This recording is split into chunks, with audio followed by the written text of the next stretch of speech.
video, say goodbye to CKD once and for all with these 7 low-protein, kidney-friendly superfoods with incredible detoxing properties. Don't miss our #1 in particular because no detox works without it. Catherine here, I'm a doctor in natural medicine and a researcher in the field of kidney health. It's a fact that the toxins we get every day from food, sugar, phosphorus, trans fats, and more are the main reason why CKD patients are ending up in dialysis. There are, however, 7 foods that can actively remove these most dangerous toxins from your kidneys. Let's see what they are. Number 7 is a food that helps with high homocysteine levels. What is that supposed to mean? People don't really think about reducing their homocysteine levels when they are dealing with kidney disease, but science tells us that this level is way more important than you may realize. And it's not just because CKD patients are more likely to have high homocysteine levels. Alzheimer's, stroke, and a 33.6% increase of all-cause mortality risk have all been connected to excessive homocysteine. Not to mention faster CKD progression. You know, just the usual light reading for a Saturday afternoon. So keep an eye on this level in your blood tests, and if it's too high, take immediate action. So, what can you eat to lower this level? Surprise! It's not chocolate. We wish. Well, our number 7 is still going to be a surprise for many. One of the foods that can really help detoxifying homocysteine is the sugar beet. These beets are often used to, well, produce sugar, but they are also edible, both raw and cooked, and they are super healthy. Sugar beets can be consumed raw when young, grated, and sliced into green salads. Cooked up, they are really delicious, sweet, white beets. Think of them as nature's candy, but without the guilt. In fact, despite the name, sugar beets don't really have much more sugar than other beets, while being full of fiber that will protect from any insulin spike. And the reason why they can help with homocysteine is their content of vitamin B9 and B6. Remember that vitamin B6, folate, and vitamin B12 are essential for the proper metabolism of homocysteine, which is, in turn, key for good kidney health. And while you can find B6 and folate in foods such as beets, legumes, spinach, avocado, and nutritional yeast, you will have to supplement vitamin B12 if you are following a renal diet. Up next, let's talk about another little known toxin that presents more danger for the kidneys than people realize. Our number 6 is going to be a food that helps with cortisol. Being too stressed is not just nasty, it also means that your cortisol, also known as the stress hormone, is too high. And this doesn't just reduce the body's ability to fight infections while also even accelerating aging. It can directly damage the kidneys, raise blood pressure, and, well, risk of cardiovascular events and deaths are all linked to high cortisol. Now, some good news! The food you can eat to decrease your cortisol level is an extremely tasty treat. Surprise! It's chocolate! And I'm not joking! Cocoa flavonols, the chemicals in cocoa, solids that provide the benefits of dark chocolate, have been shown to lower blood pressure and increase insulin sensitivity. If that wasn't enough, there is a solid link between dark chocolate consumption and lowered cortisol levels when under stress. And this was a pretty relevant study as well, published in an authoritative journal and placebo-controlled. Yeah, they actually used placebo chocolate. I'm wondering what that tastes like. But the reason why you feel good after eating some dark chocolate is not just because it tastes good. It's because it really helps. So are chocolate cravings basically health cravings? And if you are worried about sugar, also consider that you can also find sugar-free chocolate bars or even add some cocoa powder to your drinks and smoothies, because cocoa powder does not contain any sugar and you need just a small amount of it to get the benefits. And if you think this info is useful, don't forget to press the like button and to share this video with a friend. Maybe they will reward you with a cup of hot chocolate. Now, let's stop thinking about chocolate for a moment and move on with the video, because it's now time to talk about proteinuria. And our number 5 is going to help with that. Proteinuria, also known as albuminuria, is probably the most important marker for kidney health. It's like the report card for your kidneys, and it actually predicts if you are going to get a better or worse kidney function at your next scheduled checkup. So learn how to read this value and always keep an eye on it, no matter what stage of CKD you are in. Yeah, saying that getting proteinuria under control is key for a better kidney health is just like saying that water is wet. Now, some good news. The food you can use to improve this marker is probably something you already have in your pantry. And no, it's not yesterday's pizza. It's ginger! Ginger is a must in any renal diet, and I recommend it to everyone with kidney disease. Ginger is like the Swiss Army knife of spices, and it's linked to a plethora of health benefits. It can help improving insulin sensitivity, it helps with cholesterol levels, and according to recent research, ginger is also linked to lowered proteinuria levels. Amazing what a little root can do! Now guys, of course, hyperproteinuria is not something we can solve with just one food, no matter how healthy. So if you are battling with this issue and you want to know more about how to improve, my video up here and also down in the description is for you. Time for our number 4 now. Let's talk about uric acid.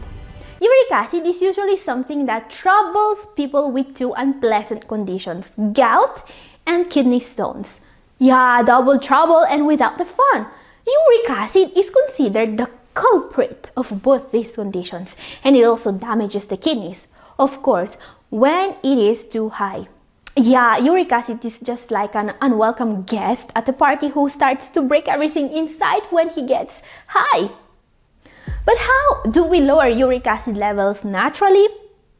Well, the food with the best protecting ability when it comes to uric acid is the cherry. This is what a study conducted on 633 gout patients confirmed.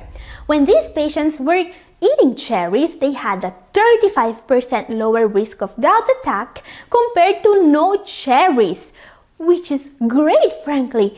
And among people who also consume allopurinol, a common anti-gout medication, the combination of the drug and cherries lowered the risk of another attack by 75%. Both fresh and frozen tart cherries work, and you could drink tart cherry juice as well. And if you can, choose tart cherry varieties like Montmorency or Balaton, as they are richer in antioxidants, anthocyanins in particular. These antioxidants are also found in berries, grapes, and plums, but none of these super healthy fruits seem to have the same results on uric acid as cherries. And also consider that when it comes to uric acid, what really helps is not just eating more foods, but avoiding the bad ones. In fact, what causes high uric acid levels in people with kidney disease is something called purines. These are found in meat, seafood, sugary foods, beer, and alcohol in general. Avoiding foods rich in purines is always the first step when it comes to uric acid. Okay, time for our number 3 now. This is going to be the best friend of people with diabetes. This is not just a powerful detoxifier. This food is going to seriously decrease your fasting blood sugar levels in just 21 days. And no, it's not magic, just nature being awesome. Okay, this is a superfood not many people know about. This is called the Indian gooseberry, also known as amla. It's not the easiest to find, but it's not impossible either. The fruits are about the size of a golf ball with a pit and thin peel.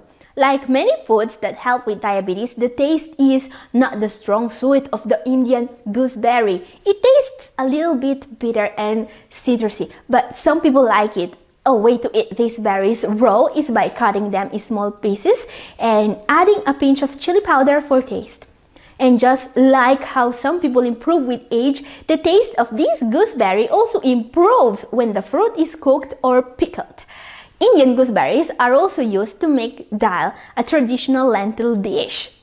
And in India, these fruits are considered a remedy for many conditions: heartburn, immune health, liver health, and more. I mean, they're good for pretty much everything except finding your car keys. However, it's the blood sugar lowering property of this fruit that makes it interesting for us. The Indian gooseberry is in fact so rich in antioxidants that this fruit is considered one of the most potent foods in Ayurveda.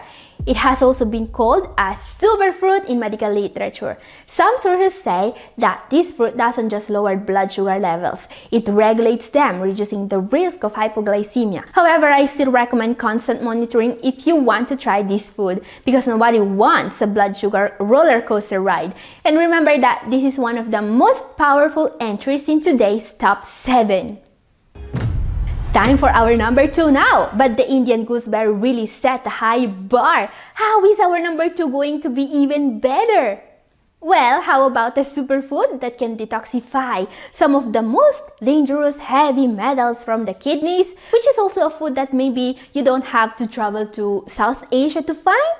I mean, unless you actually live there, in which case you are welcome, I guess. But let's take a look at this food because, as I was saying, this is a common food that you can use to solve a dangerous problem: heavy metal toxicity.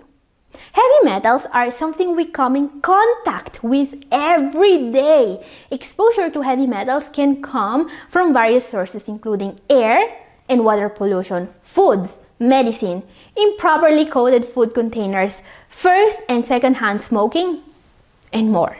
And people with kidney disease are those more at risk for toxicity, because why should life be easy, right? Many heavy metals such as cadmium, lead, arsenic, mercury, chromium, and more tend to accumulate in the kidneys, and when they get there, they can cause serious damage. They can cause an increase in proteinuria. And of course, reducing exposure is your best strategy here, but there are also foods that can help. How can food detoxify heavy metals, you may ask? Well, it's because certain foods chelate to these dangerous heavy metals. Chelate, not to be confused with chelate, which is what you do with a cold drink. Chelate is what happens when a chemical compound binds tightly to metal ions, making it possible to remove them. One of the most effective heavy metal chelators you can find in your pantry is turmeric. Yeah, you probably already know that this superfood can help you with inflammation, diabetes, arthritis, heart health, kidney health, proteinuria, and more. I mean, honestly, if turmeric could also pay your taxes, it probably would. But did you know that it's also one of the most powerful detoxing foods in existence? In fact, according to scientific research, consuming turmeric or curcumin regularly can detoxify the kidneys from some very dangerous heavy metals such as chromium, cadmium, and mercury. The way this works is because, as I was saying, curcumin chelates or binds to these heavy metals, making it possible to remove them. And before you ask, I know that chromium is also taken as a supplement for diabetes, but that's not the same thing that's discussed in this study. Just to be clear, chromium exists in several oxidation states, including trivalent chromium, an essential trace mineral you can use as a supplement, and hexavalent chromium, which is very toxic in large doses. It's linked to anemia, GI issues, and kidney damage. And turmeric can help, just like it can help with cadmium, one of the most dangerous heavy metals for the kidneys. Cadmium is something we get in contact with from smoking and food pesticides, and as I was saying, it can accumulate in the kidneys, causing proteinuria and kidney damage. And turmeric can help. And I know that I have recommended turmeric a million times in my videos, but even if just one of you guys wasn't using it regularly, it's still worth it. So forgive me for still being happy to talk about turmeric, and also consider that our number 1 is going to be a completely new entry, a fruit you have never heard about in that context of kidney health. Okay guys, time now to see our number 1. And the way this food will help with detoxification is not because it directly reduces the toxins in the kidneys, but because it protects the liver. And I know This is not what you wanted to hear, but wait a moment before running to the comment section screaming that you want your money back. And yes, this happened. Someone actually asked for their money back after watching a YouTube video.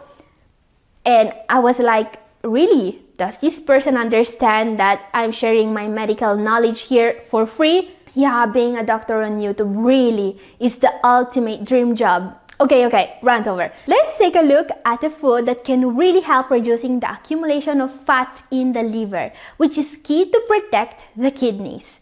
Let me explain. In the body, one of the roles of the liver is turning certain toxins produced by protein metabolism such as ammonia, which is extremely toxic, into urea, which can be excreted by the kidneys.